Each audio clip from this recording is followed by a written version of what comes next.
Developing an organizational culture of openness and candor and honesty. A good system is to get leaders in the habit of asking for input, not just about the organization. What can I do to make a positive difference? We often focus too much on what can the organization do and not having the leaders focus on what can I do. So the first step is ask for input.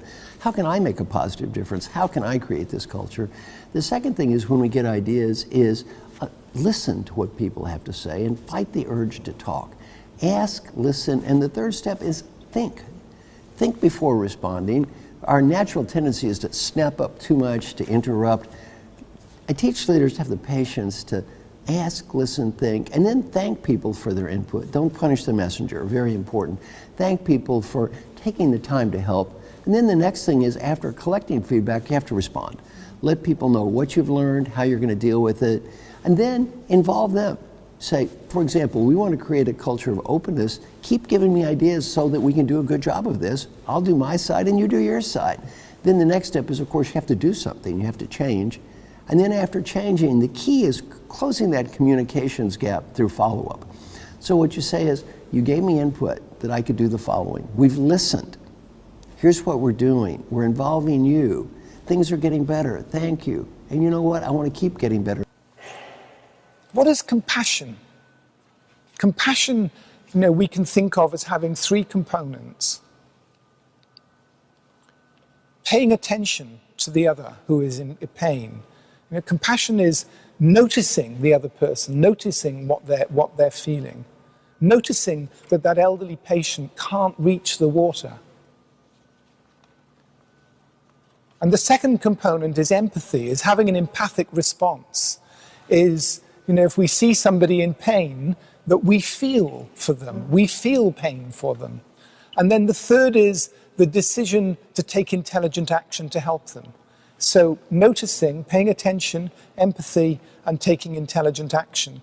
If we're really stressed, we are less able to pay attention, we are less able to have an empathic response, and we're less able to think clearly, to take an intelligent action to help the other. So if we're going to create compassionate communities, we need to deal with this issue of compassion towards staff. And where does compassion begin? It begins with me. It begins with each of you in this room. As a leader, to create compassion, you first of all have to be compassionate to yourself. You have to pay attention to yourself, how you're feeling as a human being, as a leader, have an empathic response, and take intelligent action. We're very different in the U.S., we in Kaiser Permanente, from most of American healthcare, and yet we're very similar to your organization in the UK. And what's great is that some of the problems that plague us and keep me awake at night, turns out you have them too. So there's some ability to both commiserate and to collaborate about how do we go about solving those common problems in the way that we take care of patients.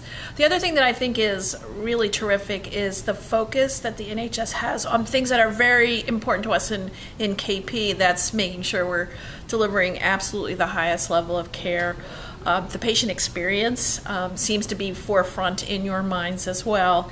And the last thing that's very unique for us in American medicine is that you share a community orientation. You're very concerned about how the medical care provided in the NHS integrates with the social services that are available in the UK. And while we don't have quite the same purview over social services in KP, we're very aware of and cognizant of the fact that unless we have those social systems supporting our patients when they leave our four walls, that the results that we're hoping to achieve won't be nearly as good as we hope for. So that kind of idea sharing about when things specifically leave the four walls of a hospital or a clinic office building, and how health and wellness and even sick care can and should be provided in the community is something that's a great area of collaboration for us, and a great area of just bouncing ideas around to see if there's anything new under the sun that we can come up with to move things along. innovation in the midst of a recession, how is that possible? Well, I think it's actually an opportunity, because when everything is hunky-dory, it's very, very difficult to tell people to change and to get people to listen for the necessity of creating this sense of urgency for change. Nevertheless, I'm of the opinion that people in general do not dislike change. I mean, most people do. I mean, stability is kind of boring, but we do dislike being changed. So for any leader who aspires to be successful in driving change in the midst of recession, you must be able to answer the question, why? Why do we need to change? What will happen if we don't change? And what's in it for me as an individual?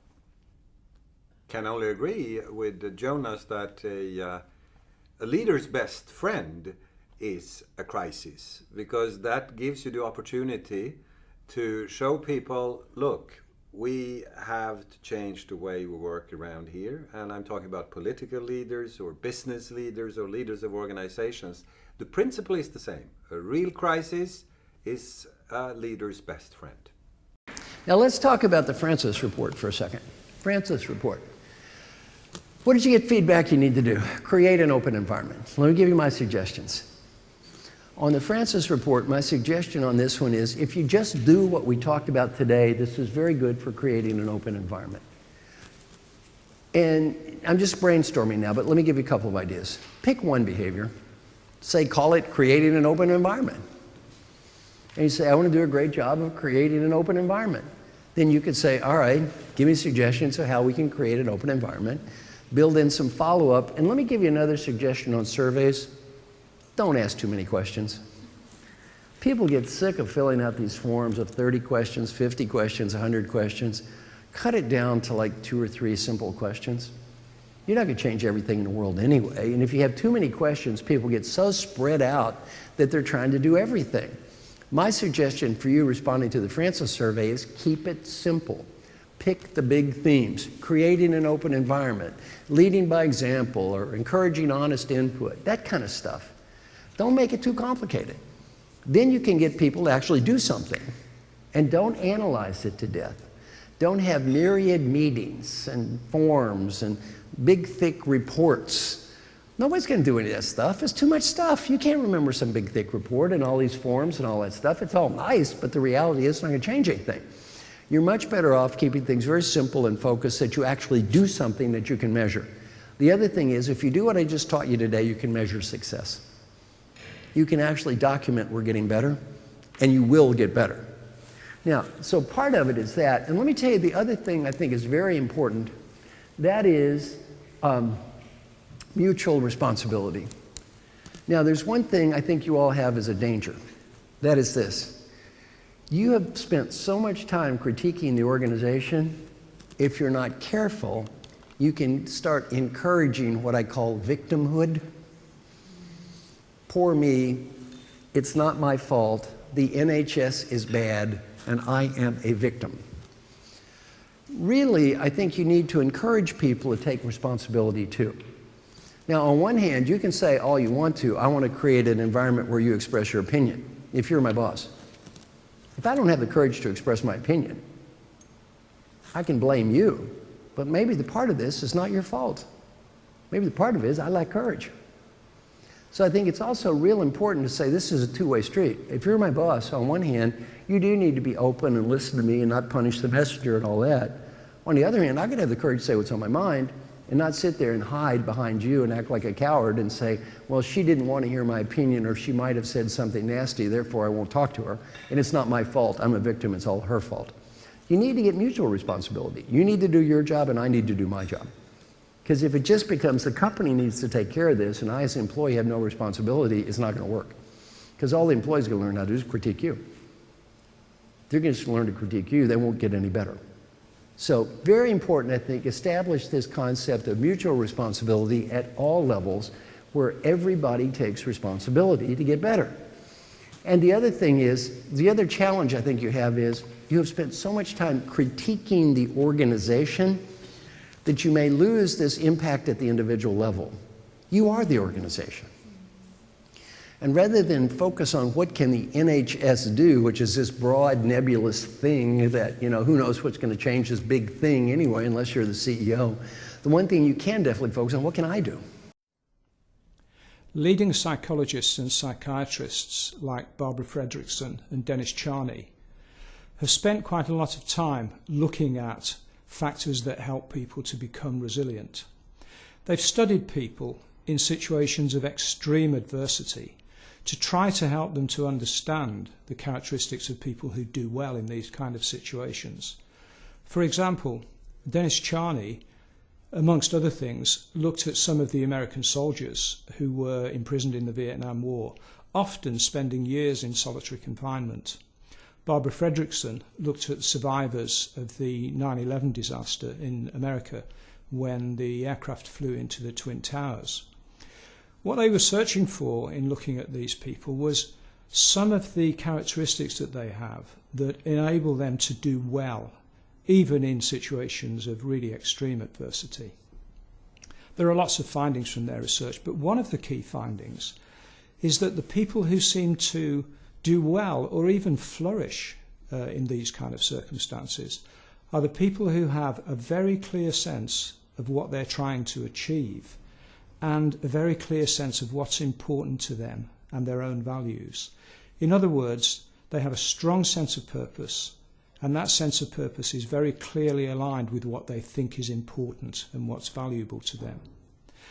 Now that translates from those kind of very extreme situations into the kinds of things that we can all experience on a day-to-day basis.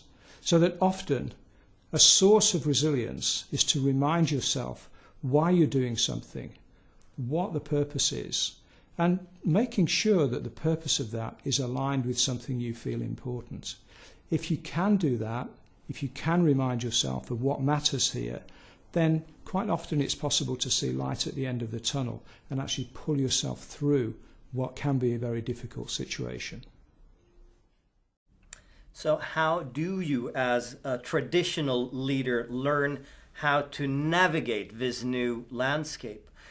Well, learning is lifelong. I mean, we must stop believing in this idea that you can take a huge overdose of knowledge until you're 22, 25 years old and then live on that overdose until you're 65.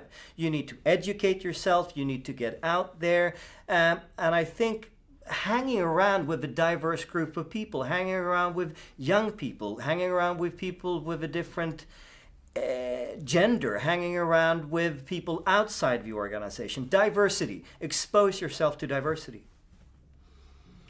And in addition to that, I think that in a number of cases I have now seen old world leaders, if there is a thing like that, having a young mentor.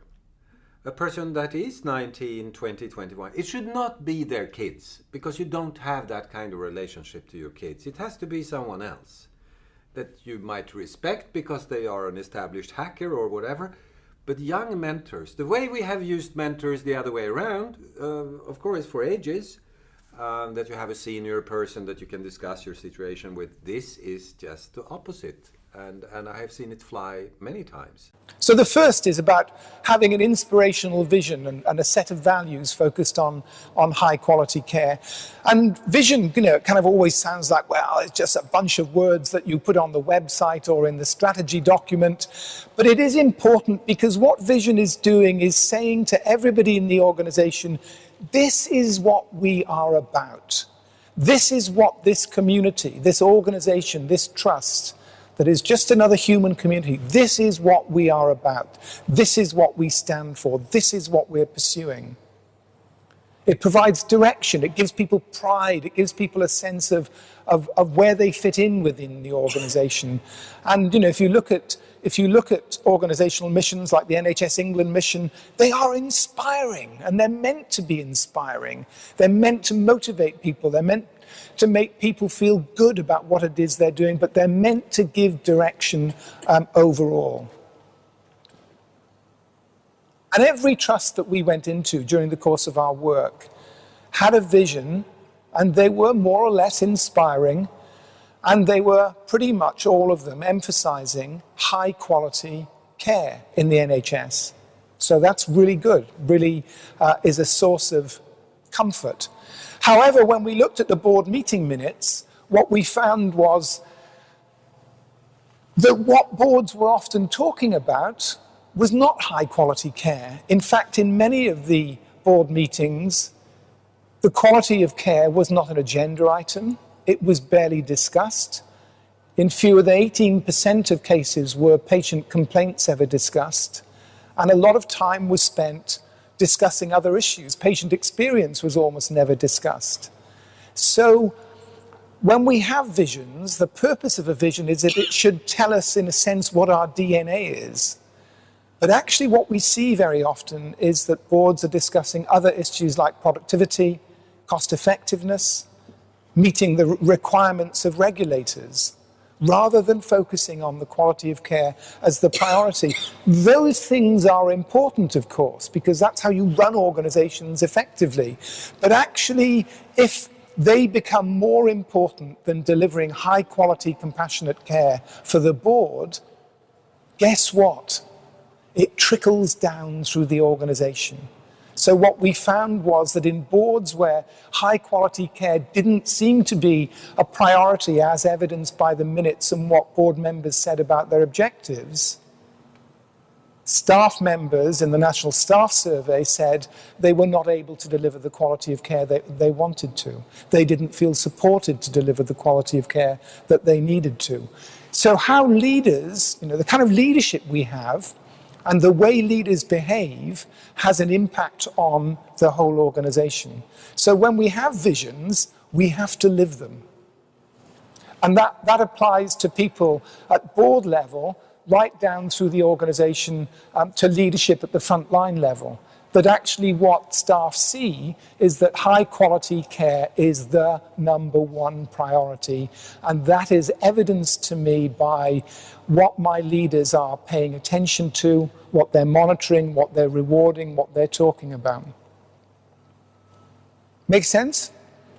So #1 is, visions are great. We need to get them right, but we need to live, our leadership needs to live the vision. It needs to embody the vision, not merely use it as a set of words to satisfy the regulator.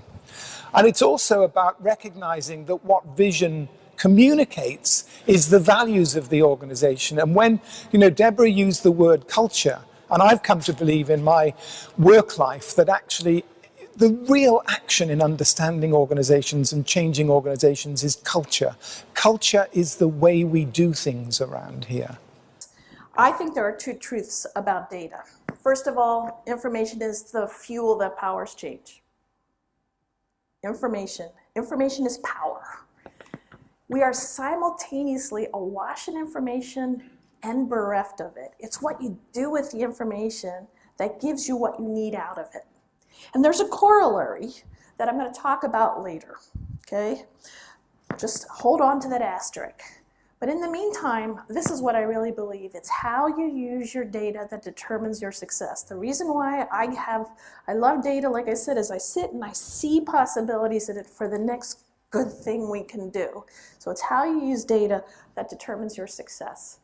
There are some principles that I believe in. And I'm going to spend a lot of time on these. But the first thing is, if you want to move something, you have to measure it. You've heard this before, I'm sure. There's lots of aphorisms about this. That which gets measured gets done. Shine a light on it, it'll move. Absolutely. If you want to accomplish something, start measuring. Measurement is good. Some is not a number, though. And soon is not a time frame. You must be very, very specific. I actually stole that from the Institute for Healthcare Improvement. They say that all the time, but it's so true. And I've seen us fail on things where we failed to say we're going to get it done by Thursday, the 8th of January, 2013 or whatever. If you don't put a due date on it, by the way, if you don't put a responsible party on it either, you will fail. But a due date, and if you don't exactly say what it is you're going to accomplish. I had a meeting last week with some of my team, and they had a goal of, timeliness of postpartum care, 70%. I said, 70% of what? 70%. Be very, very specific. Or are they merely perceived as changing because they do all that follow-up? Do people really change behavior, or are they merely perceived as changing because they do the follow-up? And the answer is kind of the opposite of what you might expect. It is much harder to change perception than it is to change behavior. Changing behavior is much easier than changing perception. The best research principle in psychology is called cognitive dissonance theory. We all see people in a manner that's consistent with our previous stereotype. If I have a stereotype of you that says you're a bad listener, I'm going to look for a bad listener until I find it. It is very hard to change perception. And in the NHS, this is very important to you, because you're not just in the behavior business, you're in the perception business. And sometimes the public gets perceptions about you that may or may not be correct. Doesn't matter. That's their perception, and you have to deal with that's their reality that exists. Now let me explain why what I've just taught you works for changing not only behavior, but for changing perception. Because in my coaching, I don't get paid because I say you've changed. And I don't get paid because you say you've changed. I get paid when everyone around you says you've changed. So I'm actually not just in the behavior change business, I'm in the perception change business. Let me give you a simple example. Let us imagine, let's see, that your problem is you make too many destructive comments about other people. I picked that. Your first name is? Elaine. I picked that because it sounds so simple to fix. Elaine thinks, well, that's easy to fix. Just quit making the destructive comments and problem's gone. I don't need to talk to him. I don't need to follow up. Doesn't work. Let me explain why. I'm your coworker. Elaine goes 7 months and never makes a destructive comment about anyone. 7 months later, she says, stupid SOBs in finance, idiot bean counters, how do we get anything in this company? It's run by a bunch of stupid accountants. She goes 7 months and only makes one destructive comment. What's my reaction? She never changed. That one comment will trigger my previous stereotype. She's never changed. Situation B, you talk to me. Coworker Marshall, I want to do a great job of being a good team player, not making destructive comments. I don't believe she's going to change. By the way, everyone I coach, you know what I tell them? If you practice all these good things that I teach you when you begin, your coworkers will probably laugh at you behind your back. They're just going to laugh at you behind your back. They don't believe you're going to change. I have good news, though, for all of us. Our family members will not laugh at us behind our back. They will laugh in your face. So nobody thinks we're going to change. 2 months later, though, she comes back and says, Coworker Marshall, it's been 2 months. I said I wanted to be a great team player, not make destructive comments. Based on the last 2 months, give me ideas for the next 2 months. Now it starts to happen. I go, oh, I never thought about it. You've been doing a great job. Keep it up. It's been 4 months. You know, it's been 4 months. I've been paying attention. You brought it up a couple times. You've been doing a great job. Keep it up. It's been 6 months. Great job. 7 months, she says, stupid SOBs in finance.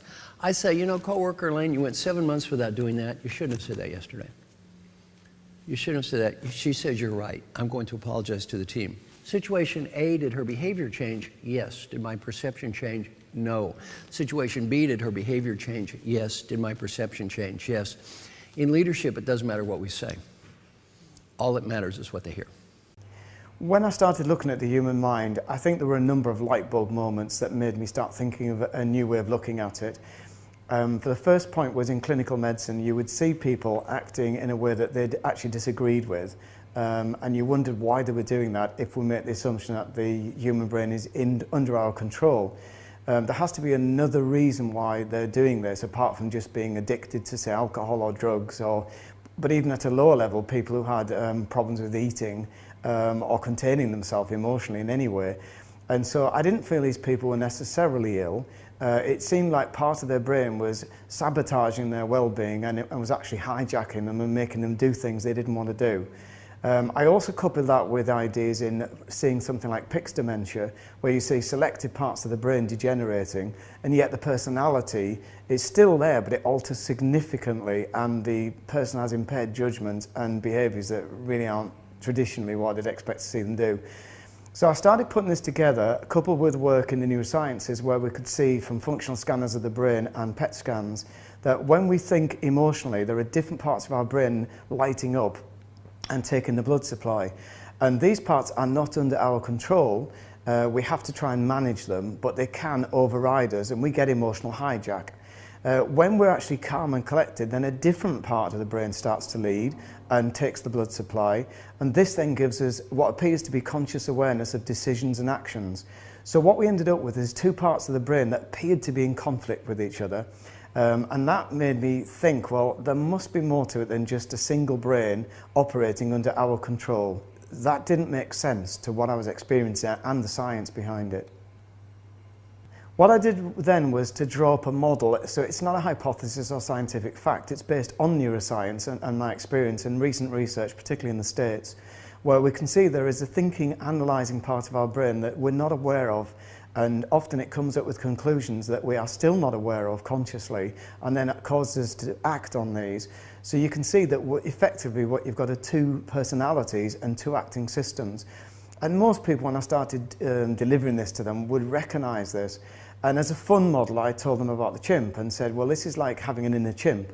And it stuck, and people said, I can relate to this. So people would say that I want to be calm, collected with perspective, but actually I act really inappropriately. I'll lose perspective. I'm catastrophic in my thinking. This isn't me, this is me being hijacked. And so the concept of the inner chimp became parlance among the people I worked with, and the staff took it on, and people found it very beneficial because you then had a model to use to work with your own emotions and thinking to get the best out of yourself. But the crucial aspect was that the chimp is not actually under our control. We have to manage it, and it is a thinking, independent system from us.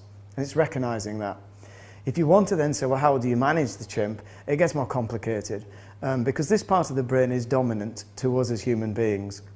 So I give the word human to the bits of the brain that act as a team, that act on our behalf with our agenda and our wishes.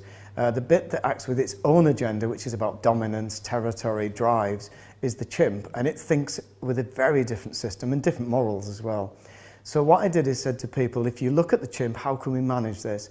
And basically there are three ways to do that. One is to exercise the chimp, which this means is get it off your chest. Don't contain emotion, let it out, but let it out safely. So I was saying to people, don't exercise your chimp in a supermarket, take it to a lock compound.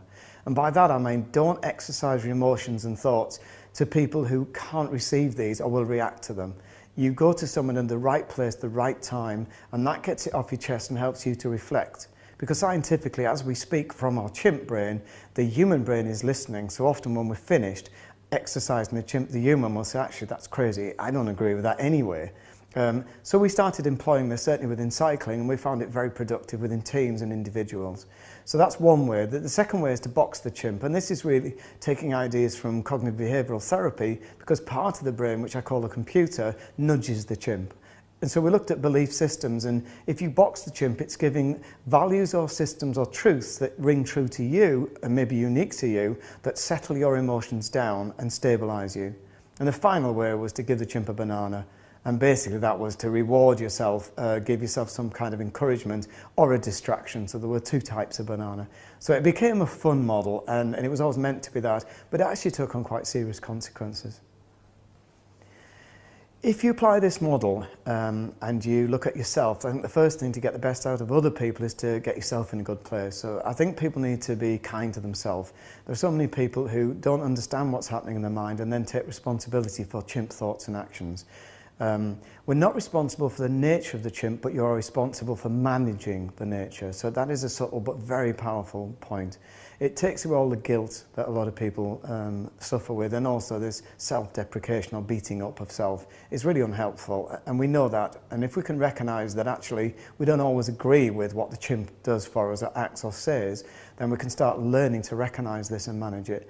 So that's a crucial point, to start with yourself, be good to yourself, get yourself in a good quality place so you're happy. That in itself will help you manage other people. But then accepting other people have chimps too. And if you take them at face value and then they say something emotional, you probably think this person's going to regret this. If you start to recognise that and don't react to it, but actually help and manage that, then you can help them with their own emotions and manage their own chimp. So again, it's this idea of not being judgmental with people, but recognising what's the person, the human in them, and what's the chimp, and then not reacting to the chimp and then pointing a finger. It's so unhelpful. So it's about being a little bit more caring towards ourselves and others, and then recognising which part of the brain is actually speaking and whether they're under control of that or whether it needs a bit more management. How many people do you think who rank at the bottom of any list of any performance metric? Just think in your own work. Think of something you've measured down to an individual level. Did the person who ranked last know that? Did the person that ranked last actually know that? How would they know it? How would they know it? The person who ranked last, I'll bet you most of the time thinks they're just as good as everybody else, doing just as well. And unless you tell them they're not, you haven't given them the gift of feedback. So you need data in the hands of influencers or actors, and you need to be transparent with it.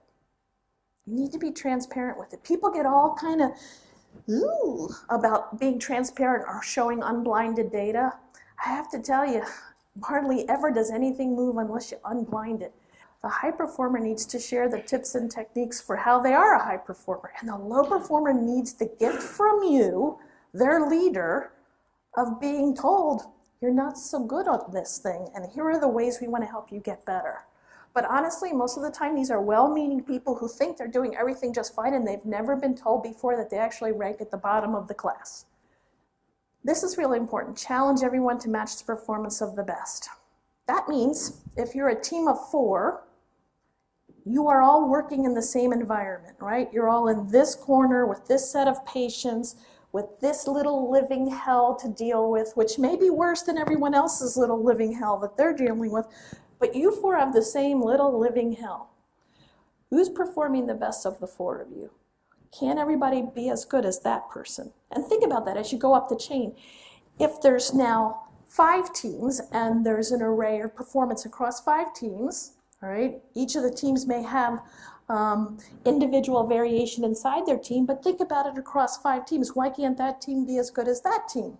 Why can't this geography be as good as that geography? If you challenge people to match the performance of the best and you have transparency of data, good things start to happen. What are the first steps in creating a customer-centric, customer-focused organization? Well, to reverse the crocodile syndrome, to develop a fairly small mouth and to really big ears. Listen, listen, listen, listen, listen, listen. And in addition to that, I think in many organizations, after 10, 15, 20, it varies a little bit, of course, how long time it takes, organizations tend to forget why they exist. They were created once upon a time for a reason. Whether it is a company or a public institution doesn't really matter, but they were created for some reason. And sometimes you have to revisit that point. And one more time, make people aware of why do we exist. The second then is, and I think this is important to understand about leadership, that we all may have views about the extent to which leadership should be empowering, democratic, hierarchical, directive, or whatever. It's clear that we need to have both some level of direction and some level of empowerment. If we make a mistake in health services, it's very clear it is too much hierarchical top-down command and control, and that there is a real need to shift the style of management and leadership that we have. But what we do need is for people to be clear about what it is they're required to do. So we need to translate vision and values into clear objectives for the whole organization. So we need to make sure that every board and an executive team has clear objectives. And most of them don't. If you ask them what their objectives are, they say, well, we've got the organization's objectives articulated. We're clear about what the organization needs to do. Yeah, but what are you as a team? What are your objectives? How are you going to enable this organization to achieve its purpose? So the top team needs clear objectives. Every directorate, every department, every team, every individual also needs clear objectives, aligned with and derived from the vision and values. That makes sense? 6 or 7 will do. I've been visiting trusts recently, and you find that where the top team does have some objectives, there are 35 or 40 or whatever. What we saw in the NHS was what we came to call priority thickets. Everywhere we went within NHS organisations, there were priorities. And there were so many priorities that nobody knew what the real priorities were. So they began with the regulators and the Department of Health, and they trickle down to boards, and boards trickle them down. By the time they get to the front line, people are just overwhelmed with all of these priorities. And it means people are not clear about what it is they're required to do. What's really important? 6 or 7. They need to be really clear, and they need to be challenging objectives. We know that from research on goal setting over the last 100 years, that people perform to a much higher level when they have challenging objectives. There is an almost linear relationship between how challenging objectives are and how highly people perform. I heard somebody say recently, at a very senior level in the NHS, why are we giving people increments when they're not achieving their objectives? This seems to me a really misguided idea.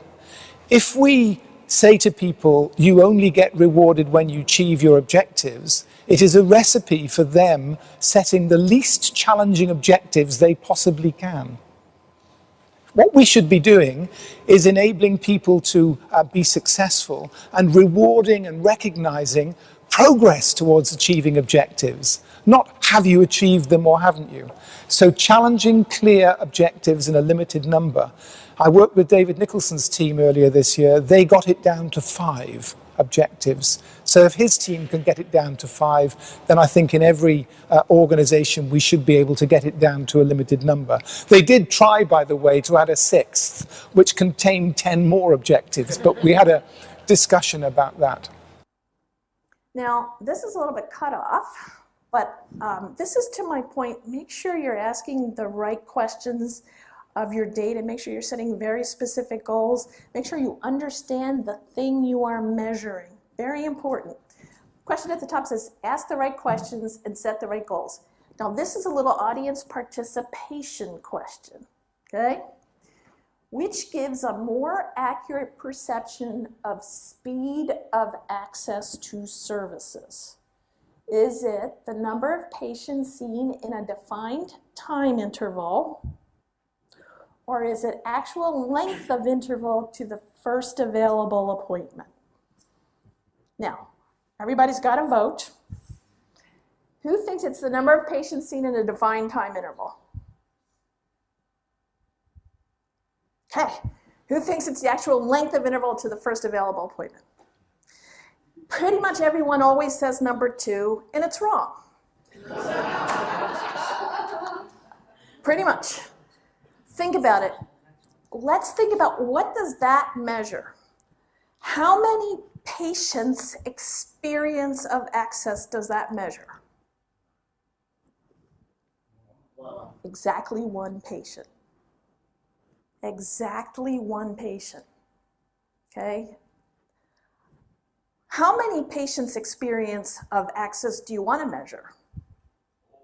Everybody's, right? So if you actually look at a measure that says what percentage of our patients who needed to be seen in orthopedics in the month of November were seen in under 10 days, do you think that now gives you a better sense of the general patient's experience of access compared to measuring to the first available appointment? Yeah.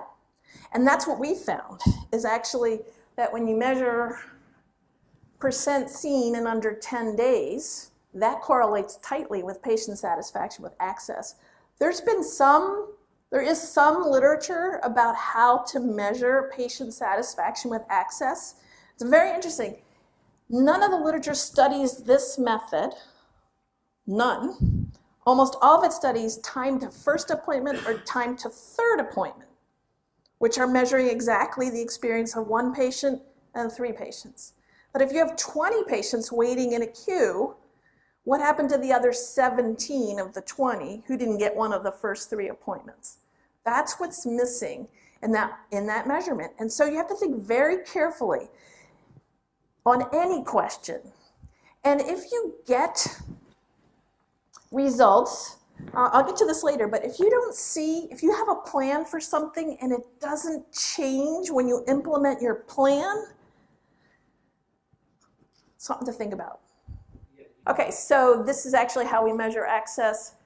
Sharing the data, really important. We've touched on this before. You got to tailor the data to the needs of the people who are going to use it. So some people need just their own. Some people need a module. Some people need an apartment. Some people need a whole geography. Some people need national data.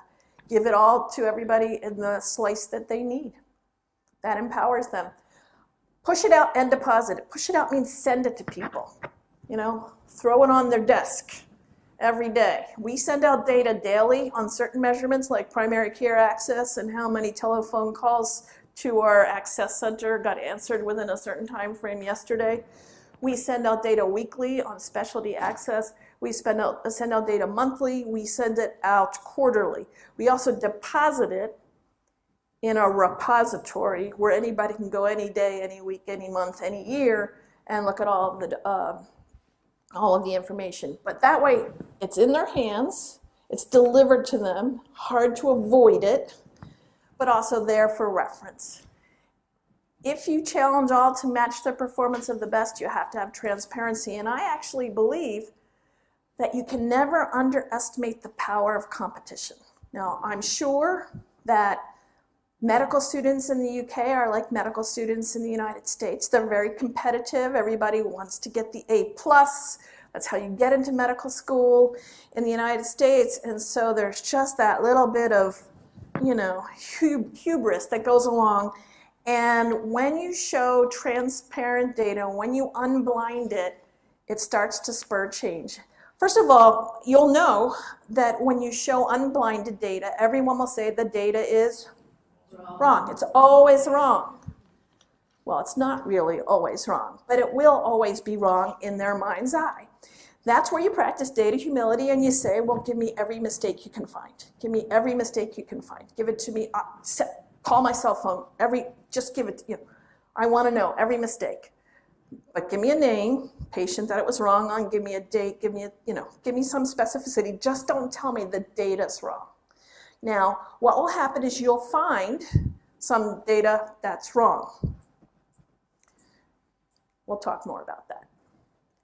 This is unblinding the data, and this is spurring competition. Everybody sees their rank out of the region, out of the local. This is on a whole bunch of measures in adult primary care. This is just an example, but we show everybody's performance. Those red hot link numbers on the right, by the way, are just, you click on them, you can find the 4 patients that Loan missed her lipid control on. You can find the 18 patients she missed that are diabetics that she missed her lipid control on. She's 100% on her asthma medications, but she's still only ranked 5 of 14 because she only has 8 asthmatic patients on her panel. And there were at least 4 doctors, no, what is it? Yeah, no, out of regional rank, she's 36, so there were 35 doctors who got 100% too, but they have more asthmatics than she did. That's why she ranks lower. They just had a harder job on that measure. But the point is, we show this to everybody, and then they start going, why am I only this, that, or the other thing? Then they go and click on that hot link, and they find those 4 pesky patients, and they start taking care of it. But unblinded data starts people talking. They say the data's wrong, but then they also sidle up to their neighbor and say, so I noticed that you do very well on that lipid measure. Do you do anything special? And you tell me what you do. And while I'm still screaming at my chief that the data's wrong, I start prescribing twice the dose of lovastatin or whatever it may be for lipid control. So the behavior and the performance starts to change long before there's any settlement of the question about whether the data was wrong or right. Third is the real importance of people management. And actually, I want to sum up what I want to say here in basically one sentence. If we want staff to treat patients with respect and care and dignity and compassion, we have to treat staff with respect and care and dignity and compassion. And that is an evidence-based statement, and it's so fundamental and so important that if we don't understand it and embody it, then it has real implications. So if a manager is a bully, or is very directive and very controlling and very harsh and very brisk, that affects people's behavior within the organization towards patients. It also affects the way people manage 2 or 3 levels down, because people unconsciously model their leadership behaviors on the people who are above them. So if we want to create cultures of high quality, compassionate care, we have to be compassionate. And the data from the National Staff Survey, as I said, is a treasure trove, and we've been able to link it to CQC, quality of care data, use of resources, mortality and patient satisfaction, and so on. And what we see is that patient satisfaction is highest in organizations that have clear goals at every level. Patient satisfaction is higher where staff feel satisfied and committed. Patient satisfaction is higher where staff report that their immediate managers are supportive and positive in the way that they deal with them. And generally what we see is where staff are positive, it has an impact on patients. And that's because, what we create in organizations and cultures is a kind of emotional contagion. If people are being warm and pleasant and supportive and enabling to each other, and there's a sense of optimism and cohesiveness and support, it communicates itself to patients, and people behave as a community in a compassionate way.